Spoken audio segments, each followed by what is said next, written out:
اگر کوئی شخص نماز کا انکار کرتا ہے تو وہ دائرہ اسلام سے خارج ہے، لیکن اگر کوئی سستی کی وجہ سے نماز نہیں پڑھتا، صرف سستی کی وجہ سے نہیں پڑھتا، اللہ کا حکم جانتا ہے، اس کو کہا جائے آؤ نماز کو، تو وہ آگے سے مذاق نہیں کرتا یا نماز کا تمسخر یا استحقار نہیں کرتا، بلکہ بس اپنی سستی کی وجہ سے مسجد میں نہیں آتا۔ جو نماز کو ہلکا جانے، خفیف جانے، وہ بھی دائرہ اسلام سے خارج ہے اور کافر ہے۔ لیکن جو شخص اس کو اللہ کا حکم جانتا ہے اور اس کو پڑھنا اپنے اوپر ضروری سمجھتا ہے لیکن سستی کی وجہ سے پڑھ نہیں سکتا، تو اس کے بارے میں علماء کی آراء مختلف ہیں۔ حضرت امام اسحاق اور حضرت امام احمد رضی اللہ تعالی عنہما آپ تو فرماتے ہیں کہ ایسا شخص کافر ہے اور اس کو قتل کرنا واجب ہے۔ حضرت امام مالک کا قول ہے کہ، اور امام شافعی کا بھی یہی قول ہے، وہ بھی کہتے ہیں کہ اس کو قتل کیا جائے گا اور بطور حد قتل کیا جائے گا۔ حضرت امام اعظم امام ابو حنیفہ علیہ رحمہ آپ فرماتے ہیں کہ بے نمازی کو قتل نہیں کیا جائے گا، بلکہ اس پر تعزیر نافذ ہو۔ یہ حاکم وقت کی ثواب دید پر ہے کہ وہ اس پر کیا سزا دیتا ہے، اور فرمایا اس کو ساتھ قید کیا جائے گا اور توبہ کے لیے اس کو زور دیا جائے گا۔ اگر وہ توبہ کر لے تو اس کو قید سے باہر نکال لیا جائے گا، ورنہ اس کو قید رکھا جائے گا۔ صحابہ کہتے ہیں کہ ہم کسی عمل کے تارک کو کافر نہیں سمجھتے تھے سوائے نماز کے تارک کے، اور آقا کریم علیہ السلام کا ایک فرمان ہے، من ترک الصلاۃ متعمدا فقد کفر جہارا، جس نے جان بوجھ کے نماز چھوڑی اس نے اعلانیہ کفر کیا۔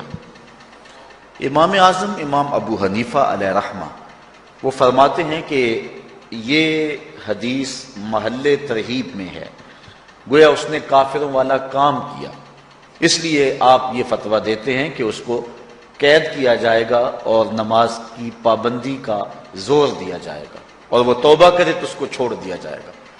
لیکن باقی ائمہ بعض کہتے ہیں اس کو حداً قتل کیا جائے، اور امام اسحاق اور امام احمد کہتے ہیں اس کو قتل کرنا واجب ہے۔ تو بے نمازی جو اللہ کے حکم کی پابندی سستی کی وجہ سے نہیں کرتا، یہ اس کے لیے حکم ہے۔ جو شخص تحقیر کرتا ہے نماز کی، ہلکا جانتا ہے، تمسخر اڑاتا ہے یا اس کا انکار کرتا ہے، تو اس کے بارے میں علماء کے اندر کوئی اختلاف نہیں ہے، وہ ائمہ اربعہ کے نزدیک کافر ہے، دائرہ اسلام سے خارج ہے، مرتد ہے۔ لیکن سستی کی وجہ سے نماز نہ پڑھنے والا، اس کے بارے میں علماء کا یہ موقف ہے۔ حضرت غوث اعظم الشیخ سید عبد القادر جیلانی علیہ رحمہ آپ فرماتے ہیں کہ بے نمازی کو مسلمانوں کے قبرستان میں دفن نہ کرو۔ حضرت سلطان باہو علیہ رحمہ آپ کا قول ہے کہ بے نمازی سے خنزیر بھی پناہ مانگتا ہے۔ حضرت شیخ سعدی شیرازی فرماتے ہیں بے نمازی کو قرض نہ دو، جو اللہ کا قرضہ ادا نہیں کرتا تمہارا قرض کیسے لٹائے گا۔ اب آئیے ہم حضور علیہ السلام کے فرامین دیکھتے ہیں اس حوالے سے۔ حضرت جابر بن عبداللہ انصاری رضی اللہ تعالی عنہ سے مروی ایک روایت، جس کو امام ابو داؤد نے روایت کیا، امام نسائی نے روایت کیا، دیگر محدثین نے روایت کیا۔ آقا کریم نے ارشاد فرمایا، بین الرجل و بین الکفر ترک الصلاۃ، آدمی اور کفر کے درمیان ترک صلاۃ ہے، یعنی بندہ مومن اور بندہ کافر کے درمیان ترک صلاۃ ہے۔ جو نماز پڑھتا ہے وہ مومن ہے، اور جو نماز نہیں پڑھتا تو وہ کافروں والا کام کرتا ہے، یا دیگر ائمہ کے نزدیک وہ کافر ہے۔ یہ ترہیباً نہیں بلکہ یہ حکم ہے۔ اور حضرت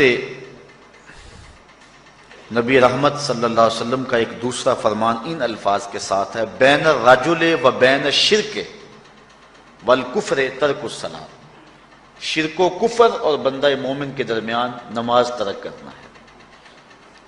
حضرت امام ابن ماجہ نے ان الفاظ کے ساتھ روایت کو نقل کیا ہے، بین الکفر والایمان ترک الصلاۃ، ایمان اور کفر کے درمیان نماز کا ترک کرنا ہے۔ اور آقا کریم علیہ السلام کا وہ فرمان جو حضرت انس سے مروی ہے، جس کو طبرانی نے اپنی موجم میں لکھا، بھی آپ کے سامنے میں نے رکھا، کہ حضور نے فرمایا من ترک الصلاۃ متعمدا فقد کفر جہارا، جس نے جان بوجھ کے نماز چھوڑی اس نے اعلانیہ کفر کیا۔ حضرت ابو ہریرہ رضی اللہ تعالی عنہ سے ایک روایت ہے کہ وہ فرماتے ہیں، لا سہم فی الاسلام لمن لا صلاۃ ولا صلاۃ لمن لا وضوء لہ، کہ اس شخص کا اسلام میں کوئی حصہ نہیں ہے جو نماز نہیں پڑھتا، اور اس شخص کا نماز میں کوئی حصہ نہیں ہے جو وضو نہیں کرتا۔ وضو کے بغیر نماز نہیں ہوتی اور نماز کے بغیر اسلام نہیں ہوتا۔ اور اسی روایت کو بالفاظ دیگر حضرت عبداللہ ابن عمر رضی اللہ تعالی عنہ نے حضور سے یوں روایت کیا ہے، طبرانی نے اپنی موجم میں اس کو لکھا، لا ایمان لمن لا امانتہ ولا صلاۃ لمن لا طہور لہ ولا دین لمن لا صلاۃ لہ۔ حضور فرمایا کہ اس شخص کا ایمان نہیں جس میں امانت نہیں، اور اس شخص کی نماز نہیں جس کو پاکیزگی حاصل نہیں، اور اس شخص کا دین نہیں جس کو نماز نصیب نہیں۔ حضرت امام ابن ماجہ نے اس روایت کو اپنے الفاظ کے ساتھ روایت کیا ہے۔ حضرت بریدہ رضی اللہ تعالیٰ عنہ اپنے باپ سے روایت کرتے ہیں اور وہ حضور سے روایت کرتے ہیں۔ حضور علیہ السلام نے ارشاد فرمایا، ان العہد الذی بیننا و بینہم الصلاۃ فمن ترکھا فقد کفر، کہ ہمارے اور ان لوگوں کے درمیان جو معاہدہ ہے وہ نماز کا ہے، جس نے نماز کو چھوڑ دیا اس نے کفر کیا، یعنی ہمارا اور ان کا پھر اب معاہدہ باقی نہیں رہے گا۔ حضرت امام بخاری نے روایت نقل کی ہے، حضور نے ارشاد فرمایا، من ترک الصلاۃ العصر فقد حبط اعمالہ، جس نے عصر کی نماز چھوڑی اللہ اس کے سارے عمل برباد کر دیتا۔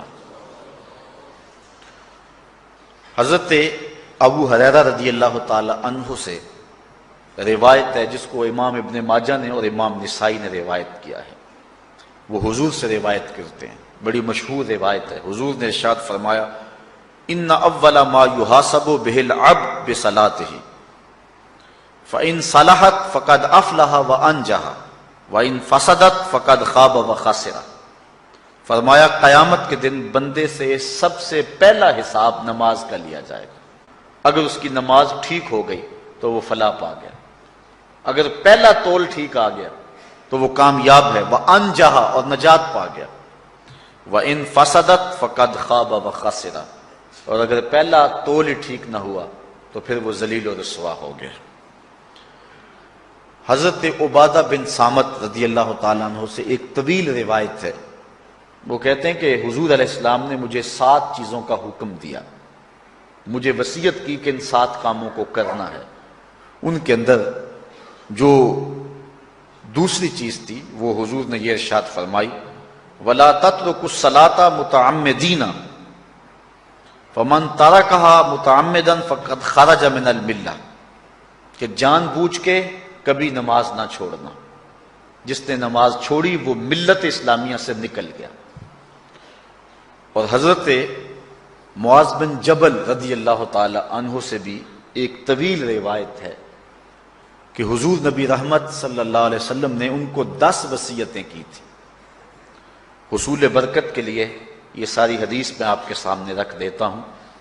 کہتے ہیں، اوصانی رسول اللہ صلی اللہ علیہ وسلم بعشر کلمات، حضور نے مجھے 10 باتیں ارشاد فرمائیں، حکمت سے بھری اور رحمتوں سے بھری ہوئی ایک ایک بات ہے، ان کے بول بہاروں جیسے اور اصحاب ستاروں جیسے۔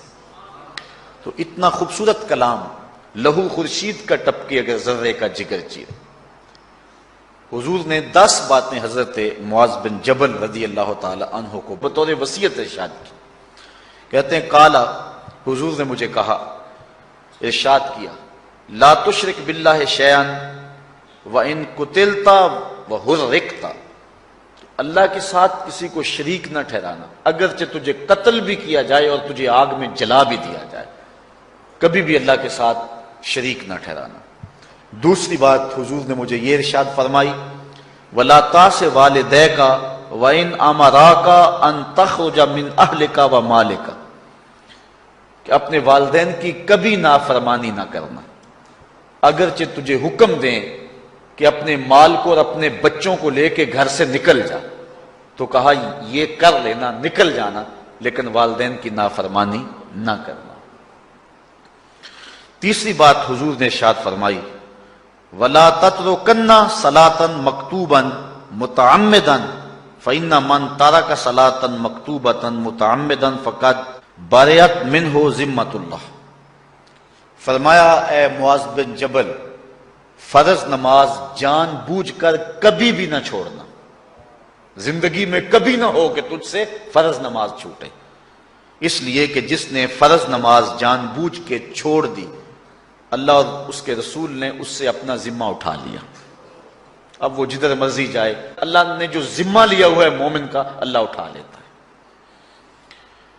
چوتھی چیز حضور نے جو ارشاد فرمائی، وَلَا تَشْرِبَنَّ خَمْرًا فَإِنَّهُ رَأْسُ كُلِّ فَاحِشَةٍ. اے معاذ بن جبل، زندگی میں کبھی بھی شراب نہ پینا، ہر بے حیائی کی جڑ ہے اور بنیاد ہے شراب. پانچویں چیز کہتے ہیں حضور نے جو مجھے ارشاد فرمائی وہ یہ تھی، وَإِيَّاكَ وَالْمَعْصِيَةَ فَإِنَّ بِالْمَعْصِيَةِ حَلَّ سَخَطُ اللَّهِ. کہا کبھی اللہ کی نافرمانی نہ کرنا، اللہ کی نافرمانی سے اللہ کی ناراضگی مول لینے والی بات ہے. اللہ تعالیٰ کی معصیت سے اس کی ناراضگی جائز ہو جاتی ہے، حلال ہو جاتی ہے. اور چھٹی چیز کہتے ہیں حضور نے یوں ارشاد فرمائی، وَإِيَّاكَ وَالْفِرَارَ مِنَ الزَّحْفِ وَإِنْ هَلَكَ النَّاسِ. کہا جب محاذ پہ ڈٹا ہونا تو کبھی پیٹھ نہ پھیرنا، اگرچہ لاشیں جو ہیں وہ گر رہی ہوں اور لوگ ہلاک ہو رہے ہوں، سارے لشکر کے ہلاک ہو جانے کا ڈر بھی ہو، لیکن کہا معاذ بن جبل میں تمہیں وصیت کرتا ہوں کبھی پیٹھ پھیر کے بھاگنا نہیں ہے. حضور نے کہتے ہیں مجھے جو ساتویں چیز ارشاد فرمائی وہ یہ تھی، وَإِنْ أَصَابَ النَّاسَ مَوْتٌ فَاصْبُتْ. اگر تو کسی ایسے علاقے میں رہتا ہو جہاں موت آ جائے، کوئی بیماری آ جائے موت والی، تو علاقہ چھوڑ کے بھاگنا نہ، وہیں رہنا. تیری قسمت میں زندگی ہوئی، تجھے کوئی موت دے نہیں سکتا. اور اگر موت تیرے لیے لکھی گئی ہے تو جہاں مرضی چلا جائے تو موت سے بچ نہیں سکتا. اس لیے ایسے مقام سے بھاگ کر نہ جانا، وہیں ڈٹے رہنا اور وہیں رکے رہنا. آٹھویں چیز کہتے ہیں حضور نے مجھے ارشاد فرمائی، وَأَنفِقْ عَلَىٰ أَهْلِكَ مِن طَوْلِكَ. کہا اللہ نے تجھے جو وسعت دی ہے، تجھے جو مال دیا ہے، اس کو اپنی اولاد پر کھل کے خرچ کرنا، اپنی اولاد سے بخل نہ کرنا. اولاد کے معاملے کے اندر جہاں ان کی ضرورت ہو اس کو کھل کے پورا کرنا ہے. اور حضور نے نویں بات جو ارشاد فرمائی وہ یہ تھی، وَلَا تَرْفَعْ عَنْهُمْ عَصَاكَ أَدَبًا. اپنی اولاد کو ادب سکھانے کے لیے ڈنڈا نہ چھوڑنا، عصا ہمیشہ لٹکا کے رکھنا، کوڑا باندھ کے رکھنا. اور 10ویں چیز کہتے ہیں حضور نے جو مجھے ارشاد فرمائی، وَأَخْفِهِمْ فِي اللَّهِ. اپنی اولاد کے دل میں اللہ کا خوف ڈالتے رہنا، اللہ کا ڈر پیدا کرنا اپنی اولاد کے اندر. تو نے اپنی اولاد کو یونیورسٹیوں اور کالجوں تک پہنچایا، بیرون ملک سے بھی تعلیم دلوائی، لیکن اللہ کا خوف نہ سکھایا. اللہ کا خوف سکھانا اپنی اولاد کو، ایسے لوگوں کی صحبت میں بٹھانا جن کی صحبت میں بیٹھ کر اللہ کا خوف پیدا ہو جائے. ان کو ایسی کتابیں لا کے دینا کہ جن سے خشیت الہی ان کے سینے میں پیدا ہو. اگر تو نے سب کچھ دے دیا، عالی نسب بنگلے دے دی اپنی اولاد کو، تو نے جو ہے وہ بہت اچھی تعلیم دلوا دی اپنی اولاد کو، دنیاوی سوسائٹی کے اندر ان کا وقار بہت بلند ہو گیا، تو نے سب کچھ دے دیا اپنی اولاد کو، اللہ کا خوف نہیں دیا تو کچھ بھی نہیں دیا. تو حضور نے جو 10ویں وصیت حضرت معاذ بن جبل کو کی، وہ یہ ہے کہ انہیں اللہ سے ڈراتے رہنا، اللہ تعالیٰ کا خوف، ان کی خشیت ان کے سینے میں پیدا کرنا۔ اللہ اکبر۔ حضور کا ایک اور فرمان سنیے۔ حضور نے فرمایا کہ جو شخص نماز چھوڑتا ہے، ایک طویل حدیث ہے جس کا یہ حصہ ہے، وَقَانَ يَوْمَ الْقِيَامَةِ مَعَ قَارُونَ وَفِرْعَوْنَ وَحَامَانَ وَأُبَيِّ بْنِ خَلَف۔ جو نماز ترک کرتا ہے قیامت کے دن قارون کے ساتھ، فرعون کے ساتھ، حامان کے ساتھ اور ابی ابن خلف کے ساتھ کھڑا کر دیا جائے گا۔ جس صف میں اللہ کے دشمن کھڑے ہوئے ہوں گے، بے نمازی کو بھی اس صف میں کھڑا کر دیا جائے گا۔ کتنی رسوائی ہے، کتنی ذلت ہے۔ کوئی بندہ یہ گوارا کرتا ہے کہ مجھے اس صف میں کھڑا کر دیا جائے جس میں دشمنان خدا کھڑے ہوں، دشمنان رسول کھڑے ہوں؟ میری کوئی بہن، میری کوئی بیٹی کیا یہ گوارا کر سکتی ہے کہ اس کو حضور پہ کانٹے پھینکنے والی ام جمیل کے ساتھ کھڑا کر دیا جائے، اس کو حضور کو اذیت دینے والی عورتوں کے ساتھ کھڑا کر دیا جائے؟ نہ میری کوئی بہن اور نہ کوئی میری ماں اس بات کو گوارا کرتی۔ تو جب ہم یہ گوارا نہیں کرتے تو پھر ہمیں عزم کرنا چاہیے کہ آج کے بعد نماز نہیں چھوڑنی ہے۔ میں نے کسی جگہ پہ یہ بات بیان کی اور ساری گفتگو اسی عنوان سے ہوئی، کچھ ماحول ایسا بنا ہوا تھا، تو مجھے بعد میں صابر نامی وہاں کے ایک ساتھی نے فون کیا 2 یا 3 دن کے بعد، کہنے لگا کہ ہماری بستی میں ایک شخص بھی بے نمازی نہیں رہا ہے۔ اس حدیث کا زور اتنا ہے، اس حدیث کا وزن اتنا ہے۔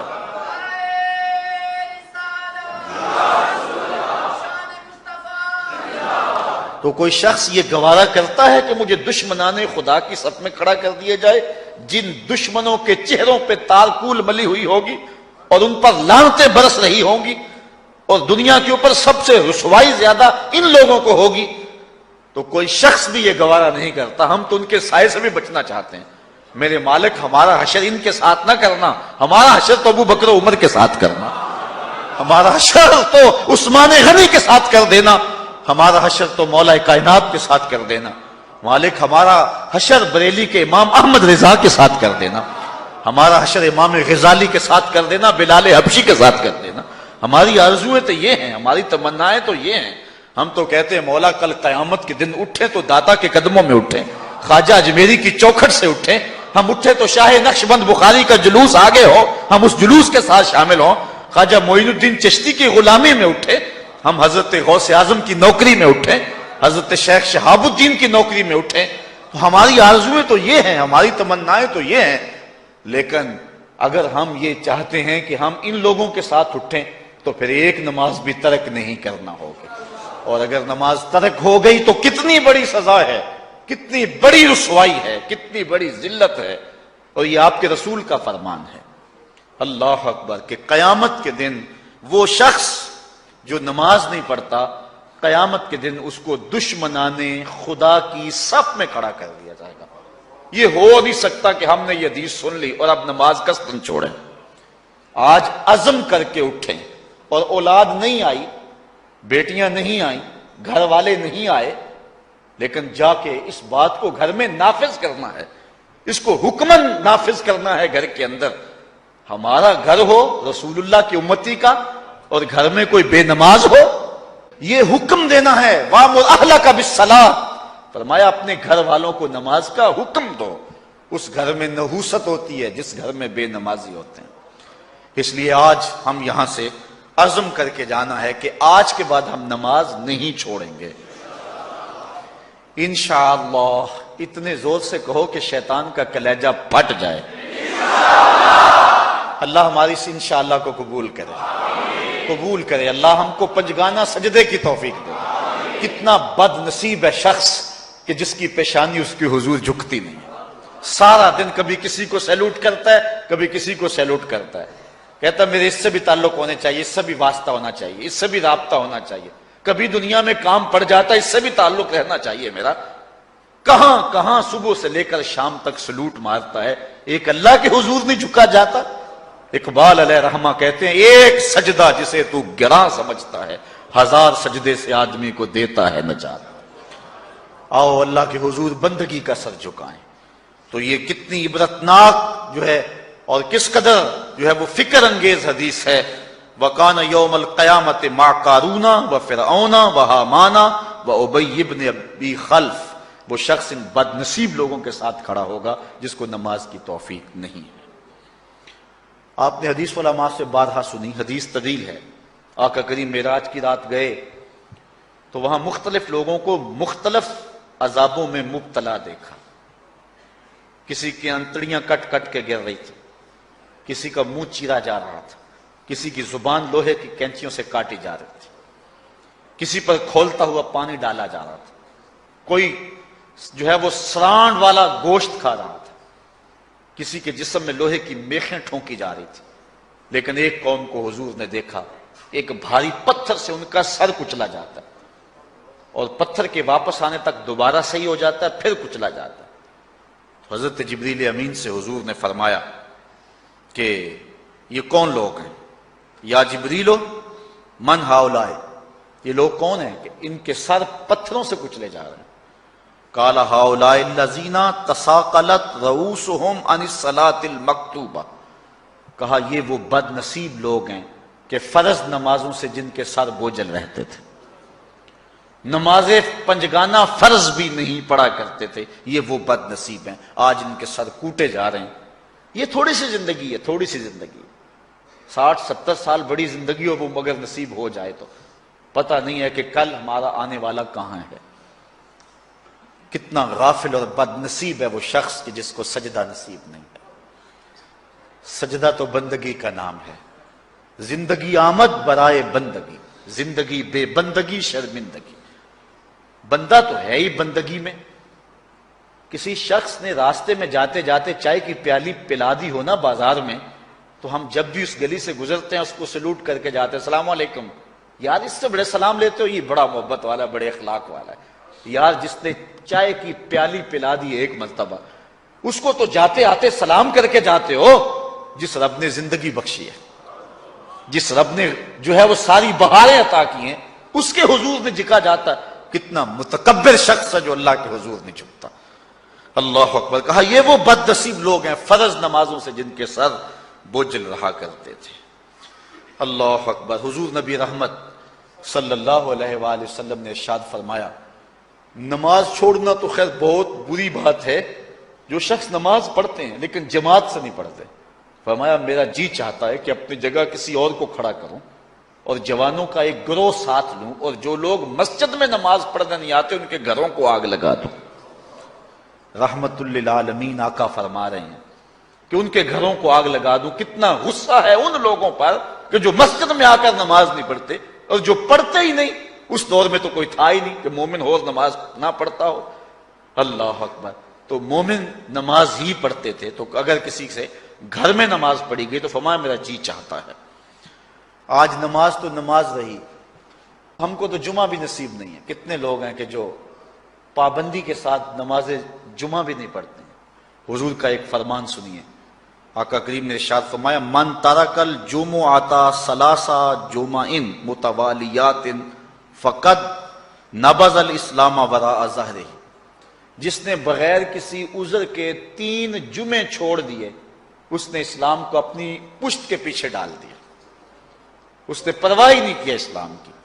اور ایک حدیث کے لفظ ہیں، من ترک ثلاث جمعات من غیر عذر کتب من المنافقین.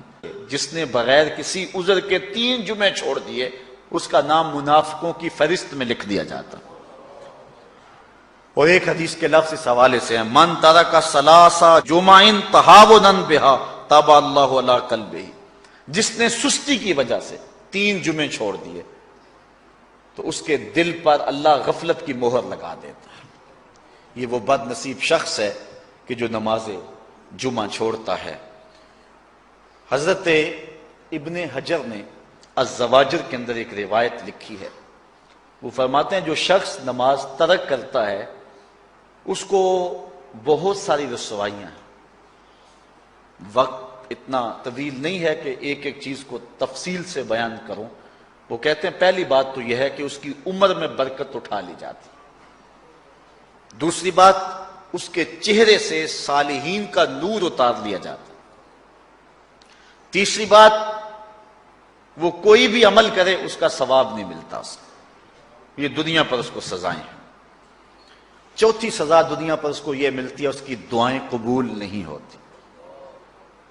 اور پانچویں سزا اس کے لیے یہ ہے کہ اس کے لیے جو نیک لوگ دعا کرتے ہیں ان دعاؤں کا حصہ اسے نہیں ملتا. مومن نیک سحری وقت اٹھ کے دعا مانگتے ہیں اللہ پوری امت پر کرم کر دے، تو یہ بھی امت میں شامل ہے.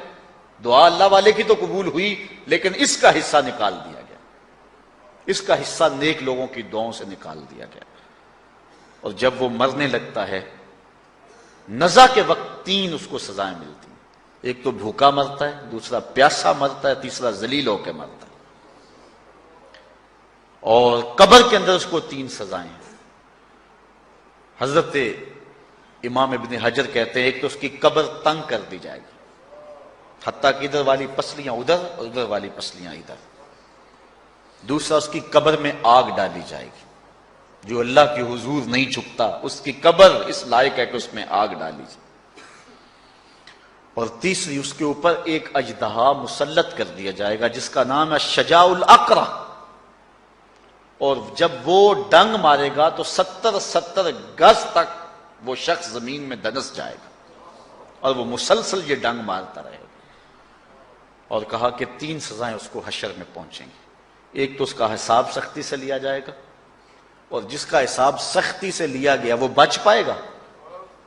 حساب سے بچے گا وہ جس سے اللہ صرف نظر کرے گا. اللہ اکبر.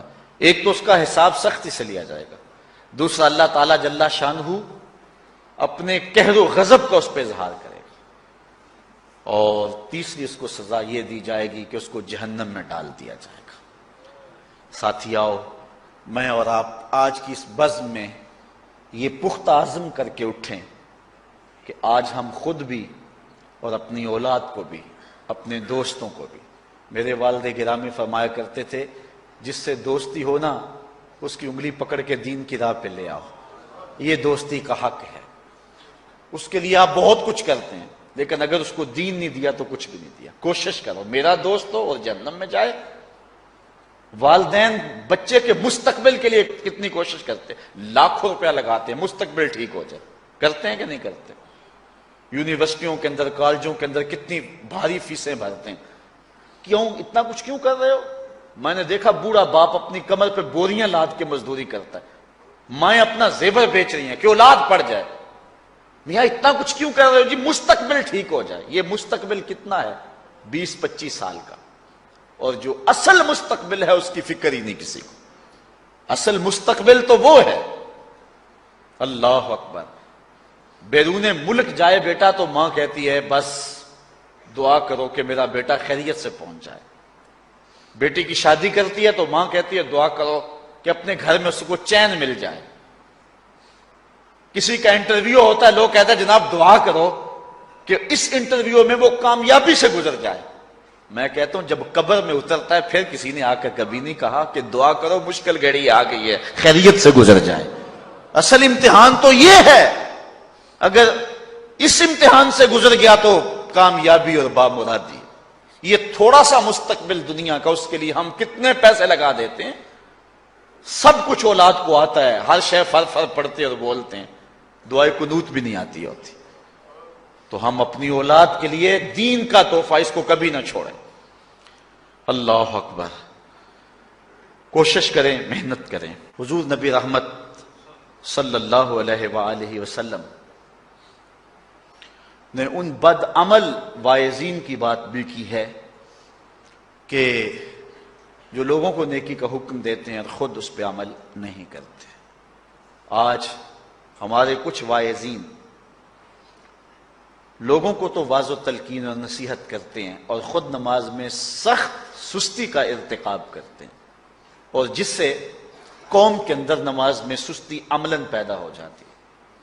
کوئی عرس کی تقریب ہو، کوئی محفل نعت ہو، کوئی جلسہ ہو، کوئی شادی کی تقریب ہو، نماز کے وقت کا پورا پورا خیال رکھا کریں اور اس بات کا لحاظ رکھا کریں. بلکہ ہمارے ہاں ایک عجیب سا فیشن ہے اور عجیب سی بات ہے، میں بڑا حیران ہوا کرتا ہوں کہ عشاء کے بعد جب جلسے ہوتے ہیں نا ہمارے مساجد کے اندر، تو مغرب سے اعلان شروع ہو جاتا ہے آج رات فلاں صاحب خطاب فرمائیں گے، اور پھر جب نماز عشاء ہوتی ہے تو ہمارا نقیب محفل کھولتا ہے لاؤڈ سپیکر اور وہ اعلان کرتا ہے حضرات جماعت ہو چکی ہے، اب مسجد میں آ جائیں۔ یعنی یہ نماز کو ہلکا کرنے والی بات ہے۔ ان کو کہا جا رہا ہے کہ بلکہ بات تو کہہ دیتے ہیں جس کا تمہیں ڈر تھا وہ گزر گئی ہے، اب آ جاؤ، کیا لینا ہے جلسے میں آ کر اگر نماز ہی نہیں پڑھنی ہے تو۔ ممبر و محراب کے جو ذمہ دار ہیں ان سے جو ہے وہ عجیب و غریب قسم کی جو ہے وہ حرکات سکنات سرزد ہو رہی ہیں۔ یہ جو جہل نقیبوں کا ایک غول آ گیا نا، یہ بھی ایک بہت بڑی مصیبت ہے۔ ایک تو بے تحاشا القاب، دوسرا دین کی روح سے ناشنائی۔ وہ کسی نے کہا تھا نا کہ پہلے حضرت غوث پاک ولی بناتے تھے، چور سے کتب بناتے تھے، آج کل ہم بناتے ہیں۔ کہا تم کیسے؟ کہا ہمیں پتا ہوتا ہے یہ چور بیٹھا ہوا ہے، ہم کہتے ہیں غوث زماں اور کتب دوران۔ بے تحاشا اور بے تکا انداز، اور پھر دین کی روح سے یہ ناشنائی کہ باقاعدہ اعلان ہوتا ہے جناب جماعت ہو چکی اب تو آ جاؤ۔ تو کیا کرنا ہے ساری رات جاگ کے اگر عشاء کی نماز ہی نہیں پڑھی تو نماز کو ہلکا کیا گیا ہے۔ اسی طرح جلسہ لمبا ہو رہا ہے اور نماز کا وقت سکڑ رہا ہے۔ ان چیزوں کا التزام کرنا ہے، ہم نے کوشش کرنی ہے۔ اور یہ بھی ایک مصیبت ہے کہ دربار بڑا اونچا ہے اور مسجد کے اندر جانوروں کی بینٹیں پڑی ہوئی ہیں۔ حیثیت تو مسجد کی ہے، دربار کی تو ثانوی حیثیت ہے۔ دربار پہ 3 کروڑ روپیہ لگا ہوا ہے اور مسجد میں چٹائیاں بھی موجود نہیں ہیں۔ اپنے بھی خفا مجھ سے ہیں بیگانے بھی ناخوش، کہ زہر حلاحل کو کبھی کہہ نہ سکا کند، بات وہی کہتا ہوں سمجھتا ہوں جسے حق، نہ ابلہ مسجد ہوں نہ تہذیب کا فرزند۔ ہم نے ان چیزوں کو دیکھنا ہے۔ اچھا، بعض والدین کی ایک سستی ہے، وہ آتے جناب تعویذ کر دو، ہماری اولاد نماز نہیں پڑھتی، بچے نماز نہیں پڑھتے، اور کہتے ہیں جی ہماری تو چلو گزر گئی، ہم تو نہیں پڑھتے، یہ تو پڑھیں۔ میں کہتا ہوں یہ کیوں پڑھیں جب تم نہیں پڑھتے؟ الولد سر لابیہ، بیٹا باپ کا راز ہوتا ہے۔ تم مجھ سے تعویذ لینے آگے ہو، گھر میں مصلی بچھا کے سجدہ کرو، تمہاری اولاد بھی تمہارے تتبع میں سجدہ کرنے کی عادت ڈال۔ حضور فرمایا بچے 7 سال کے ہوں تو انہیں مسجد میں لے جاؤ، 10 سال کے نہیں پڑھتے تو ان کو مار کے پڑھاؤ۔ اب اولاد ہوگی جوان، خود کبھی سجدہ کیا نہیں، اب کہتے ہیں شاید تعویذ سے کم چل جائے گا۔ جو تعویذ اللہ کے رسول نے تمہیں دیا تھا کہ 7 سال کے ہوں تو پکڑ کے انگلی مسجد کا راستہ دکھاؤ، 10 سال کے ہو جائیں تو مار کے پڑھاؤ، ان کے سینے میں اللہ کا خوف داخل کرو، ان کو قرآن کی تلاوت سکھاؤ۔ علموا اولادکم 3 خصال، اپنی اولاد کو 3 چیزیں سکھاؤ۔ حب نبیکم، ایک اپنے نبی کا پیار سکھاؤ، وحب اہل بیت ہی، رسول اللہ کے اہل بیت کا پیار سکھاؤ، وتلاوت القرآن، اور قرآن کا پڑھنا سکھاؤ۔ چھین لو سیڑیاں ان کے ہاتھوں سے گانے والی، چھین لو ان کے ہاتھوں سے جو ہے وہ ناول، اور ان کے ہاتھ میں قرآن دے دو۔ کتنے خوش نصیب دن تھے، گلیوں سے گزرتے تھے، گھروں سے قرآن کے پڑھنے کی آواز آتی تھی۔ آج پاپ میوزک کی صدائیں تو آتی ہیں، آج قرآن کی آوازیں نہیں آتی۔ تو یہ عجیب ہے جی ہم نہیں پڑھتے، یہ تو پڑھے۔ میں کہتا ہوں یہ کیوں پڑھیں جب تم نہیں پڑھتے ہو؟ تمہارے اوپر کیا اب فرض ساقط ہو چکا ہے بڑھاپے کی وجہ سے؟ تم بوڑھے ہو کے نہیں پڑھتے ہو، تمہاری اولاد تم چاہتے ہو جوانی میں پڑھ لے؟ تم خود اللہ کے حضور سجدہ کرو اور پھر دیکھنا تمہارے تتبع میں، تمہاری اتباع میں تمہاری اولاد بھی تمہاری پیچھے پیچھے ہوگی۔ اللہ اکبر۔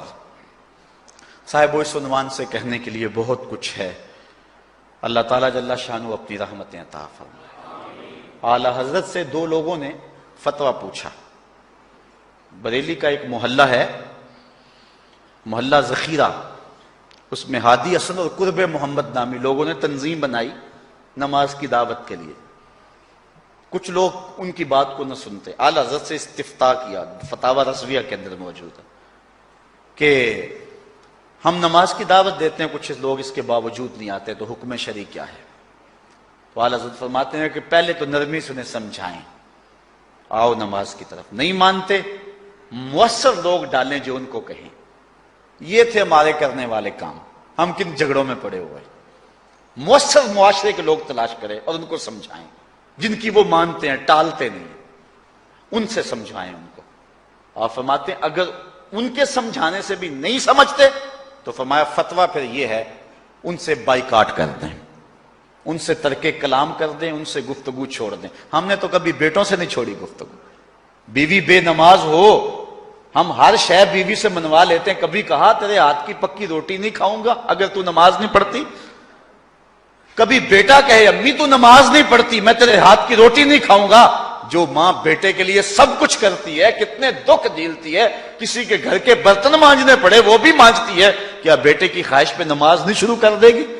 جب عادت ڈالے گی تو پھر اللہ دل میں بھی وہ محبت ڈال دے گا. کیونکہ ہمارا تو اتنا ہی کام ہے نا. حضرت بایزید بسطامی نے یہی کیا تھا نا. حضرت بایزید بسطامی علیہ رحمہ بسطام کے لوگوں کی تربیت کر رہے ہیں. کسی محلے کے کونے میں آ کر ایک فاحشہ عورت بیٹھ کے لوگوں کا دین ایمان اجاڑنے لگی. کسی نے کہا بایزید تیرا شہر لٹ رہا ہے، جس کو تو اشکوں سے سیراب کیا تھا اور سجدہ ہائے سحرگاہی سے جس شہر کو نور بخشا تھا، تیرا شہر لٹ رہا ہے. کہا کیا ماجرا ہوا؟ لوگوں نے کہانی سنائی. بایزید بسطامی صبح مصلی اٹھایا اور جا کے اس فاحشہ عورت کے دروازے پہ مصلی بچھا لیا.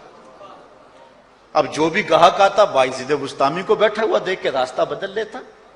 اس نے انتظار کیا، رات کے اندھیرے گہرے ہو گئے، آج کوئی گاہک ہی نہیں آیا. اس نے کھڑکی سے جھانک کر کے دیکھا ایک بوڑھا بابا بیٹھا ہوا ہے، ہاتھ میں تسبیح ہے، مصلی بچھایا ہوا ہے.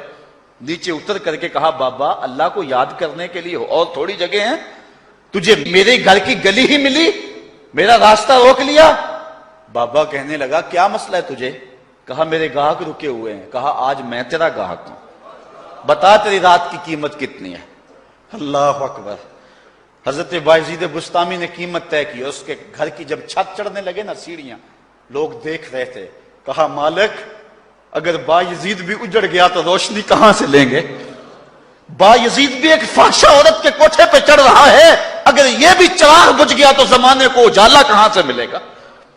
لیکن قدرت کو کچھ اور ہی منظور تھا. اس سے کہا مصلی بچھا لے، جو میں کرتا جاؤں وہ کرتے جانا. پہلے وضو کیا، اس نے بھی کیا. پھر مصلی پہ آئے، وہ بھی پیچھے کھڑی ہو گئی. پھر بایزید قیام کیا، اس نے بھی قیام کیا. پھر رکوع میں گئے، وہ بھی رکوع، قوما وہ بھی قومیں. جب سجدے میں حضرت بایزید گئے، وہ بھی سجدے میں. تو بایزید رو پڑے. کہا مالک بایزید کا اتنا ہی کام تھا کہ اس کا سر تیری چوکھٹ تک جھکا دے. مالک یہاں تک لانا میرا کام تھا، دل کی دنیا بدلنا تیرا کام ہے. جب وہ سجدے میں جا رہی تھی تو فحشا تھی، جب سر اٹھایا وقت کی ولیہ بن چکے تھے.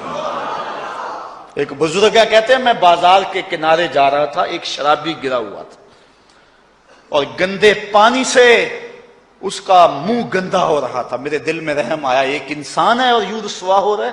میں نے گندی نالی سے اس کو اٹھایا اور اٹھا کر کے جو ہے وہ اس کا منہ دھویا اور چلا گیا. مشہور شرابی تھا شہر کا. کہتے ہیں سحری کا وقت ہوا، تہجد کے لمحے آئے تو میں مسجد میں نماز پڑھنے کے لیے گیا. دیکھا کیا کہ وہ شرابی مصلی بچھا کے بیٹھا ہوا. میں حیران ہو گیا کہ یہ کیا ماجرا ہوا. اب صبح تو میں نے اس کو گندگی سے اٹھایا ہے اور اس کا منہ دھویا ہے. میں حیران ہوا تو ہاتف سے آواز آئی میرے بندے تو نے اس کا منہ دھو دیا تھا، میں نے اس کا دل دھو دیا. صاحبو ہم اپنا کام کریں، کوشش کریں، کھینچ کے لے آئیں کسی کو مسجد میں اور پھر دیکھنا رب کے رنگ. وہ بڑا کریم ہے، وہ بڑا رحیم ہے. آئیے آج کی اس مجلس میں ہم یہ عزم لے کر کے جائیں. اپنے لیے میرا نہیں خیال کہ اس بڑے مجمع میں کوئی ایسا شخص اب رہے گا جو نماز چھوڑ سکے گا. انشاءاللہ نہیں چھوڑ سکے گا اللہ کی توفیق سے. یہ آپ کی آنکھوں میں تیرتے ہوئے آنسو گواہی دے رہے ہیں کہ رسول اللہ کی نگاہ بھی ہو رہی ہے اور اللہ کا کرم بھی اتر رہا ہے. میرا نہیں خیال کہ یہاں سے اٹھ کر کوئی شخص جو ہے جا کے نماز چھوڑے. لیکن اب ہم نے آگے کام کرنا ہے، اپنے گھروں میں، اپنی گلیوں میں، اپنے محلوں کے اندر لوگوں کو کھینچ کر کے مسجد کا رخ دکھانا ہے. اللہ مجھ کو آپ کو اپنی رحمتوں اور کرم نوازیوں کا نور نصیب فرمائے. وآخر دعوانا الحمدللہ.